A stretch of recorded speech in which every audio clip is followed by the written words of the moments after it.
Shalom saudara di dalam Kristus. Salam jumpa dalam program Tuhan adalah Gembalaku. Saudara, pernahkah saudara bertanya-tanya kepada diri saudara, siapakah saya? Atau mungkin saudara bertanya, apa sih arti hidup saya?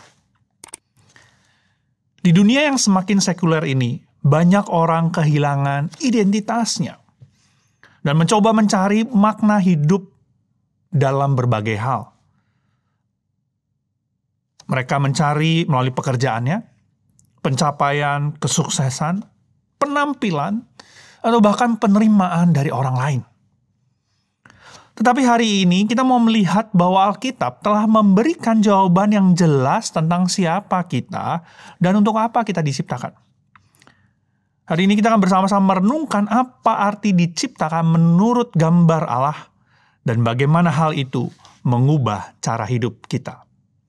Karena itu mari kita bersama-sama membaca dari Kejadian 1 ayat 24 sampai dengan 31. Berfirmanlah Allah, hendaklah bumi mengeluarkan segala jenis makhluk yang hidup, ternak dan binatang melata, dan segala jenis binatang liar. Dan jadilah demikian. Allah menjadikan segala jenis binatang liar, dan segala jenis ternak, dan segala jenis binatang melata di muka bumi. Allah melihat bahwa semuanya itu baik.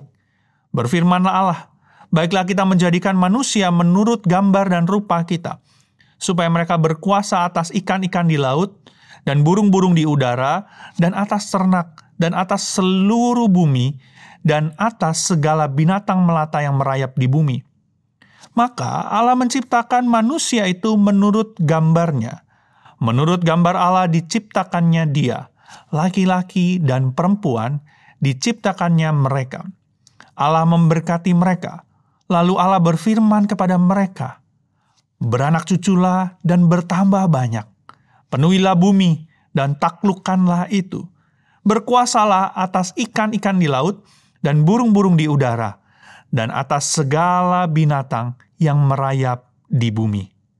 Berfirmanlah Allah, lihatlah, aku memberikan kepadamu segala tumbuh-tumbuhan yang berbiji di seluruh bumi, dan segala pohon-pohonan yang buahnya berbiji. Itulah akan menjadi makananmu. Tetapi kepada segala binatang di bumi, dan segala burung di udara, dan segala yang merayap di bumi, yang bernyawa, kuberikan segala tumbuh-tumbuhan hijau menjadi makanannya. Dan jadilah demikian. Maka Allah melihat segala yang dijadikannya itu sungguh amat baik. Jadilah petang dan jadilah pagi. Itulah hari ke-6.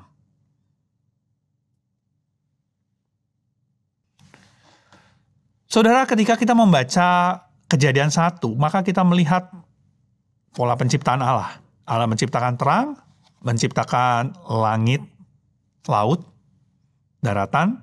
Allah menciptakan tumbuh-tumbuhan dan binatang. Tetapi saat kita tiba memasuki penciptaan manusia, ada sesuatu yang berbeda. Allah tidak sekedar berfirman, tetapi Ia berkata, baiklah kita menjadikan manusia menurut gambar dan rupa kita. Ini berarti manusia diciptakan secara khusus dan berbeda dari ciptaan yang lain. Kita bukan seperti tumbuhan atau binatang. Kita diciptakan untuk mencerminkan karakter dan memiliki relasi dengan Allah. Mazmur 8 ayat 4-5 berkata, apakah manusia sehingga engkau mengingatnya? Apakah anak manusia sehingga engkau mengindahkannya? Namun engkau telah membuatnya hampir sama seperti Allah dan telah memakotainya dengan kemuliaan dan hormat. Saudara, apa arti diciptakan menurut gambar Allah? Yang pertama, kita diciptakan untuk mencerminkan Allah. Sebagai gambar Allah, manusia memiliki sifat-sifat yang mencerminkan Allah. Memiliki akal budi. Kita bisa berpikir, kita bisa menciptakan sesuatu, tapi bedanya dengan Allah, kita menciptakan dari sesuatu yang ada menjadi sesuatu yang lain. Kita bisa menganalisa. Kita memiliki moralitas. Kita memiliki hati nurani yang membedakan benar dan salah.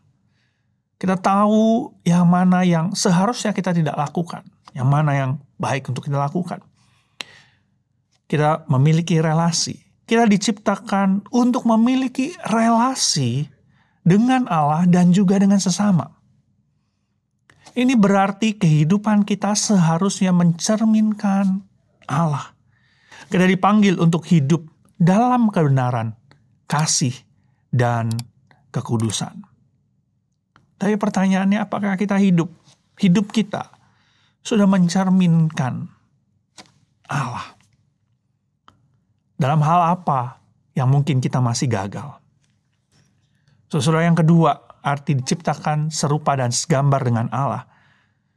Kita diciptakan untuk mengelola bumi ini. Kejadian 1 ayat 26-28 menunjukkan bahwa manusia itu diberikan mandat untuk berkuasa atas bumi. Manusia menjadi wakilnya Allah di tengah-tengah dunia ini, di tengah-tengah bumi ini untuk mengelola ciptaan Allah yang lain. Allah memberikan mandat budaya kepada manusia, kepada setiap kita untuk mengelola bumi, bekerja, dan mengembangkan ciptaan yang Tuhan sudah ciptakan. Bekerja adalah bagian dari rencana Allah. Kita dipanggil bukan untuk malas-malesan. Kita dipanggil untuk itu. Tetapi untuk mengelola hidup ini. Mengelola dunia ini dengan baik.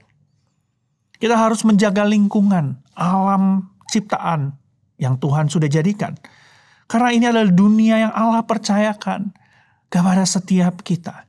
Kita adalah wakilnya Allah untuk mengelola dunia ini.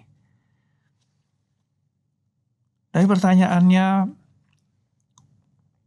apakah setiap kita sudah menjalankan tanggung jawab kita sebagai wakil Allah di tengah-tengah dunia ini untuk mengelola bumi ini? Apakah kita sudah dengan sungguh-sungguh menjaga, memelihara alam ciptaan yang Tuhan sudah berikan? Yang ketiga, apa arti segambar dan serupa dengan Allah? Saudara-saudara, kita diciptakan untuk hidup dalam relasi yang harmonis. Kejadian 1 ayat 27 mencatat bahwa Allah menciptakan manusia sebagai laki-laki dan perempuan. Ini menunjukkan bahwa Allah merancang manusia untuk hidup di dalam komunitas. Kita tidak diciptakan untuk hidup seorang diri, tetapi untuk berelasi dengan Allah. Allah ingin berelasi dengan manusia. Karena itu kita diciptakan serupa dan segambar dengan Allah. Kita memiliki kemampuan untuk berelasi dengan Dia. Melalui doa, melalui persekutuan dengannya, ibadah, penyembahan kita, pujian kita. Dan yang kedua, Allah ingin juga setiap kita berelasi dengan sesama. Di dalam kasih, keadilan, saling menghormati, menghargai satu dengan yang lainnya. 1 Yohanes 4 ayat 7 berkata, "Saudara-saudaraku yang terkasih, marilah setiap kita saling mengasihi, sebab kasih itu berasal dari Allah, dan setiap orang yang mengasihi lahir dari Allah dan mengenal Allah." Tetapi apakah kita selama ini sudah memiliki hubungan, relasi dengan Allah yang baik? Bagaimana relasi kita dengan orang-orang di sekitar kita? Apakah kita memiliki relasi yang baik? Karena itu mari kita mengingat bahwa setiap kita diciptakan menurut gambar Allah untuk mencerminkan karakter Allah. Kita dipanggil untuk mengelola dunia ini dengan bijaksana, dengan baik. Dan kita diciptakan untuk hidup dengan relasi yang harmonis dengan Allah dan juga sesama. Sebagai orang percaya, kita dipanggil untuk hidup sesuai dengan maksud dan tujuan Allah ini. Jangan mencari identitas di dunia ini, tetapi temukan jati diri kita di dalam Tuhan. Mari kita bersatu dalam doa. Ya Tuhan, kalau setiap kami diciptakan, dijadikan serupa dan segambar dengan Engkau, bukan tanpa maksud dan tanpa tujuan. Engkau menjadikan kami begitu spesial, begitu baik, berbeda dengan ciptaan yang lain. Biarlah kami boleh ingat bahwa setiap kami adalah wakilnya Allah di tengah-tengah dunia ini. Setiap kami adalah seharusnya menjadi cerminan Engkau, menunjukkan siapa yang berkuasa di dunia ini, yaitu Engkau, Allah kami. Dan Engkau menjadikan setiap kami serupa dan segambar dengan Engkau, supaya setiap kami boleh berelasi dengan Engkau dan juga sesama. Biarlah setiap kami boleh mengingat hal ini. Biarlah setiap kami boleh sungguh-sungguh mencerminkan bahwa kami adalah anak-anak-Mu, memiliki karakter seperti Engkau. Tuhan, tolong kami. Biarlah setiap kami sebagai wakil-Mu tengah-tengah dunia ini, setiap kami yang diberikan tugas tanggung jawab untuk boleh mengelola dunia ini, biarlah kami boleh menjalaninya dengan bertanggung jawab. Setiap apa yang kami kerjakan, biarlah kami boleh memuliakan nama-Mu. Ya Tuhan, kami mau menyerahkan hidup kami sepenuhnya ke dalam tangan-Mu. Biarlah kami boleh selalu ingat siapa kami di dalam Engkau. Di dalam nama Tuhan kami, Tuhan Yesus, kami berdoa dan mengucap syukur. Amin.